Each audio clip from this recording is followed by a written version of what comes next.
قرآن مجید نے انسان کی زندگی کا مکمل احاطہ پیش کیا ہے، اور جیسا کہ دنیا میں ہر انسان کو اپنی زندگی اور موت سے متعلق کچھ نہ کچھ رہنمائی چاہیے، اگرچہ بے شمار انسان دنیا میں ایسے ہیں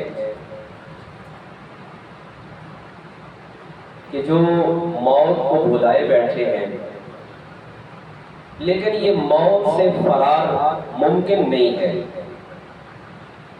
انسان کچھ دیر کے لیے ارادہ کر کے اس کو بھلا تو سکتا ہے، لیکن اس سے فرار ہو نہیں سکتا ہے۔ دنیا کے وہ مذاہب جو آخرت پر یقین نہیں رکھتے، دنیا کے ایسے مذاہب موجود ہیں یا ایسے گروہ موجود ہیں، ایسے افراد موجود ہیں، ایسے معاشرے موجود ہیں جن کے ہاں آخرت کے بارے میں کوئی تصور نہیں ہے۔ اور یہ کوئی نئی بات نہیں ہے، قرآن مجید نے بتایا ہے کہ نبی آخر الزمان حضور حتمی مرتبہ صلی اللہ علیہ وآلہ وسلم سے جو سوالات کیے گئے، ان سوالات میں سے ایک سوال یہ بھی تھا کہ آپ کہتے ہیں کہ انسان کا مرنے کے بعد حساب ہوگا۔ انسان تو اپنی موت کے ساتھ ختم ہو جاتا ہے، حساب کس چیز کا ہوگا؟ یعنی یہ آج کی بات نہیں ہے، آج کے دور کی بات نہیں ہے، بلکہ یہ ہمیشہ سے انسان کی سوچ میں یہ ایک خیال موجود رہا ہے کہ انسان اپنی موت کے ساتھ ختم ہو جاتا ہے۔ کفار نے، مشرکین مکہ نے نبی رحمت حضور حتمی مرتبہ صلی اللہ علیہ وآلہ وسلم کے سامنے سوال کیے کہ موت تو خاتمہ ہے، تو حساب کیسا ہے؟ انسان تو مرنے کے ساتھ ختم ہو جاتا ہے۔ یعنی ہمیشہ یہ باتیں ہمیں، اب جو آقا کریم علیہ السلام نے جواب دیا وہ الگ بات ہے، یہاں پہ بات یہ کہنے والی ہے کہ موت کے بارے میں انسان ہر دور میں، ہر معاشرے میں مختلف خیال کا شکار رہا ہے۔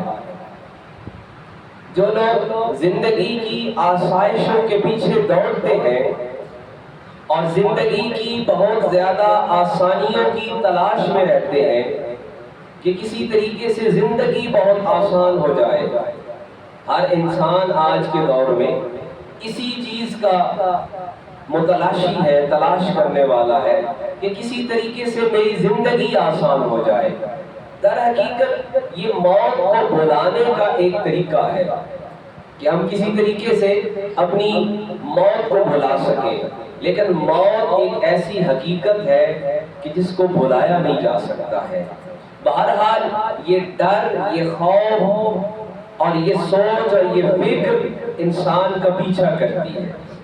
دنیا میں انسانوں نے جتنی سہولتیں ایجاد کی ہیں، دریافت کی ہیں، بنا لی ہیں، ان سب کے پیچھے ایک سوچ یہ موجود ہے، ایک کنسیپٹ یہ موجود ہے کہ کسی طریقے سے، بلکہ قدیم زمانے سے انسان جو ہے وہ امر ہونے کے لیے، اس کو کہتے ہیں امر ہونا، کہ انسان ہمیشہ زندگی پالے، اس کو موت ہی نہ آئے۔ یہ انسان کا ہمیشہ سے خواب رہا ہے۔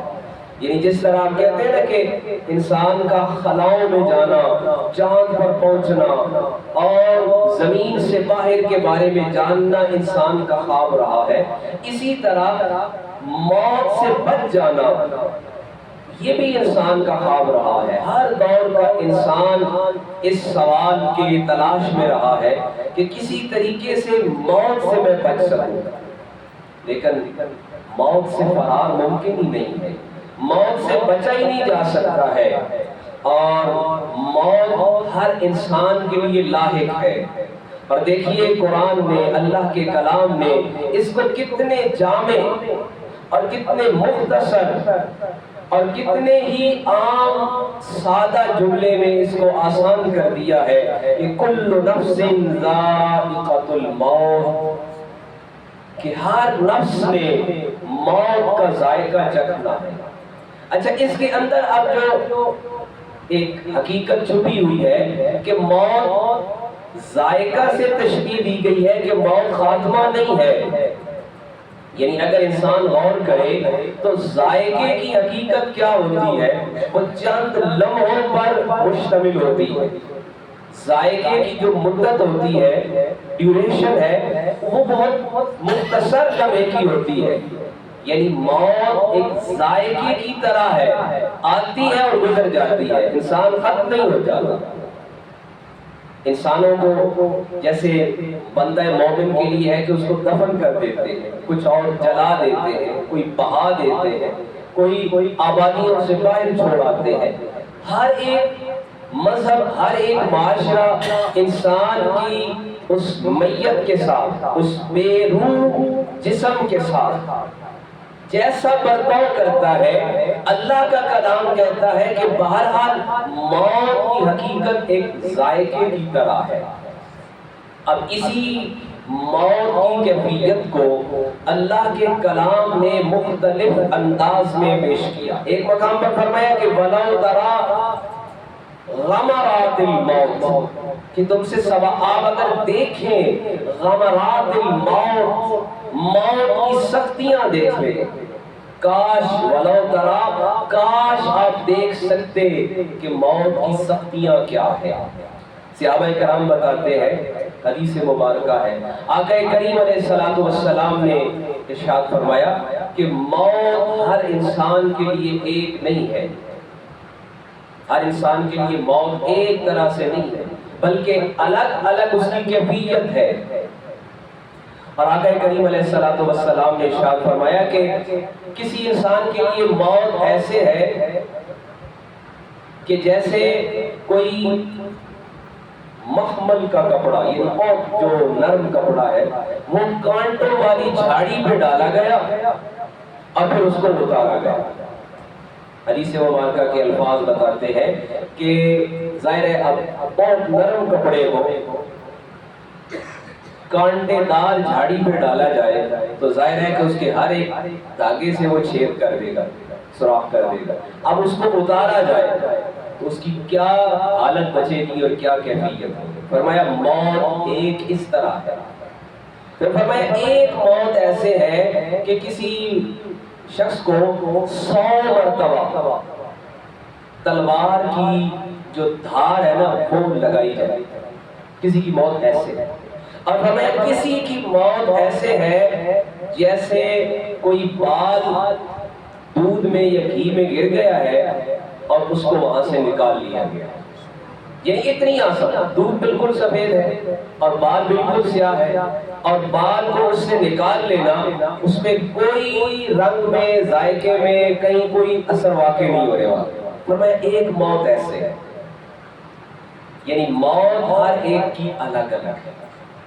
پھر ایک اور حدیث مبارکہ آقا کریم علیہ السلام فرماتے ہیں کہ جو قرآن نے کہا نا کہ ایک نفس لوامہ ہے اور ایک نفس ملہمہ ہے اور ایک نفس مطمئنہ ہے۔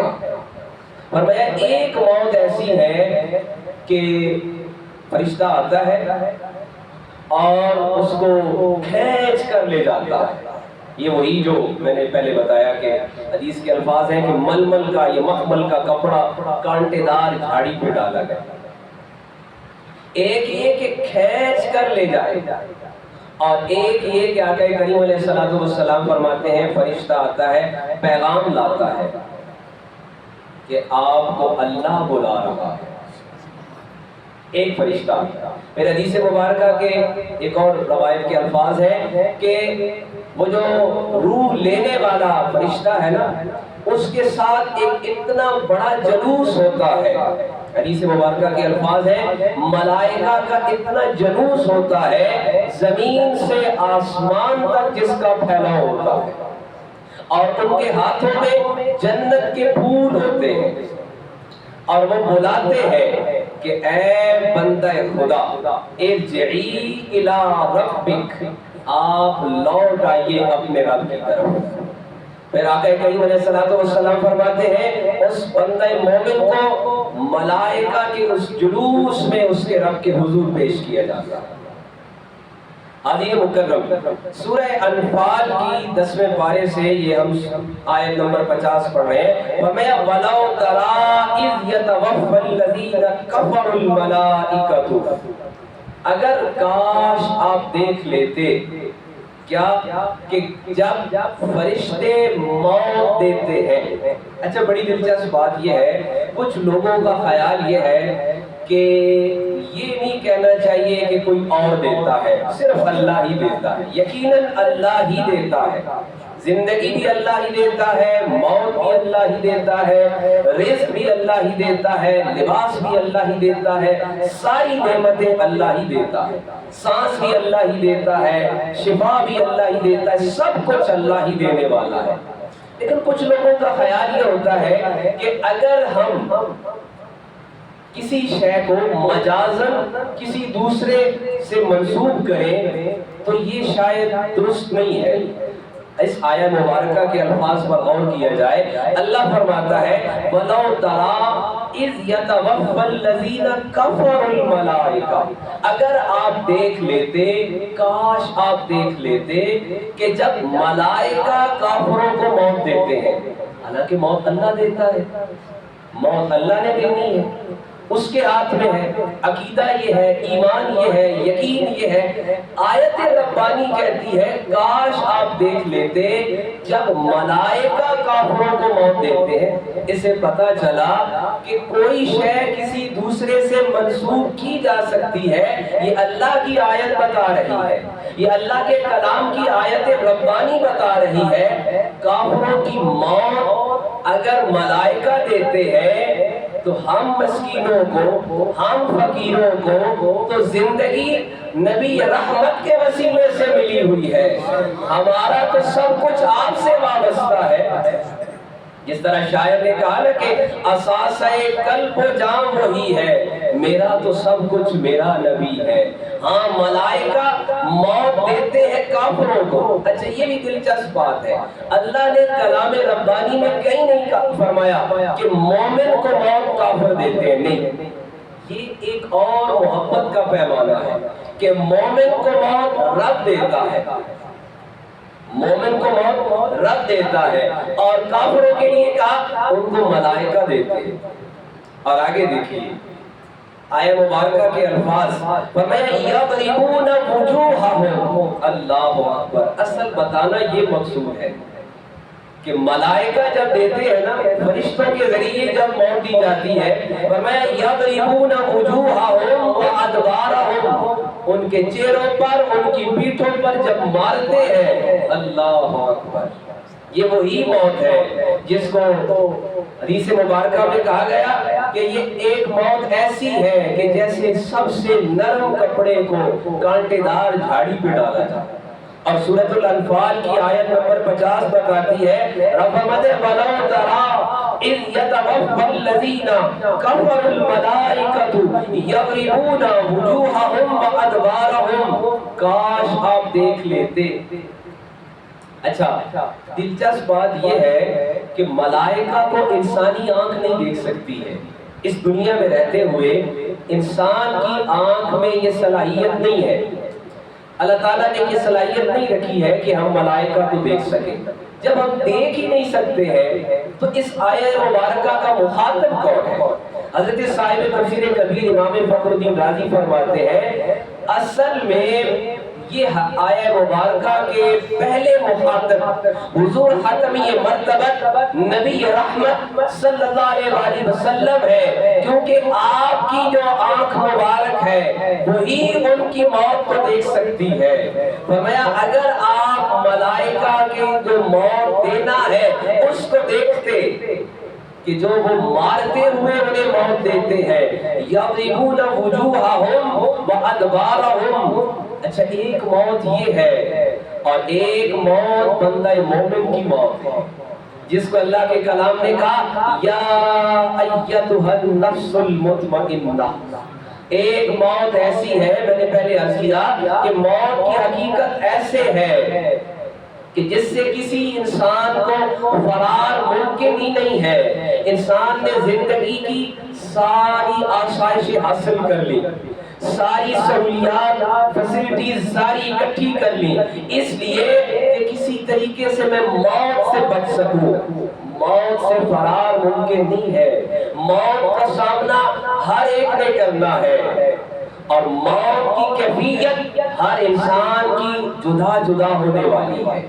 ایک یہ ہے جیسے قرآن نے کہا کفر الملائکۃ یضربون وجوہہم، ان کے چہروں پر مارتے ہوئے انہیں لے جاتے ہیں، وادبارہم، اور ان کی پیٹھوں پر مارتے ہوئے لے جاتے ہیں۔ اور ایک موت یہ ہے یا ایتھا النفس المطمئنہ، کہ پیغام لایا جاتا ہے، ایک بلانے والا اپنے پورے اہتمام کے ساتھ آتا ہے اور آواز دیتا ہے یا ایتھا النفس المطمئنہ ارجعی الی ربک، اے بندہ خدا اپنے رب کی طرف لوٹ آؤ۔ اور اس حالت میں لوٹا ارجعی الی ربک راضیۃ مرضیہ، کہ تو اپنے رب سے راضی ہے اور رب تجھ سے راضی ہے۔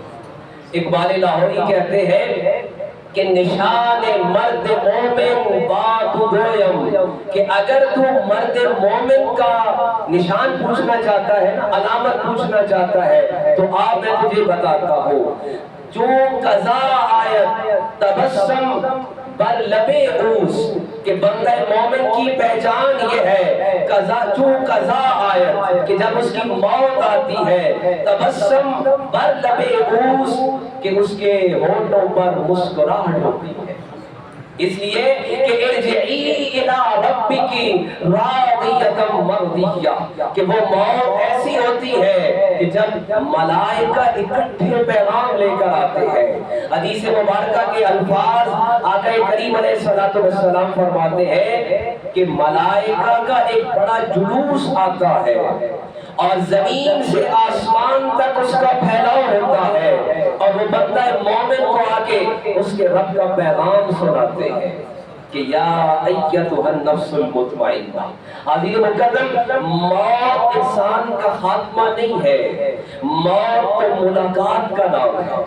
موت تو بندہ مومن کو، ایک اور حدیث مبارکہ کے الفاظ یہ ہے کہ ویسے تو ہر انسان موت سے ڈر رہا ہے، موت سے ڈر کے بھاگ رہا ہے، موت سے بچنا چاہتا ہے۔ حدیث مبارکہ کے الفاظ ہے ابن ماجہ شریف میں، آقا کریم علیہ الصلوۃ والسلام فرماتے ہیں کہ جو اللہ سے ملنا چاہتا ہے رب بھی اسے ملاقات کرنا پسند فرماتا ہے۔ اور بندہ مومن کی زندگی تو اسی لیے اطمینان کا باعث ہے۔ دنیا میں بہت سارے انسانوں ہیں، آج ہم سوچتے ہیں کہ زندگی کی سہولتیں کم ہیں ہمارے پاس، بندہ مومن کی زندگی سہولیات سے نہیں، بندہ مومن کی زندگی ایمان سے آراستہ ہوتی ہے۔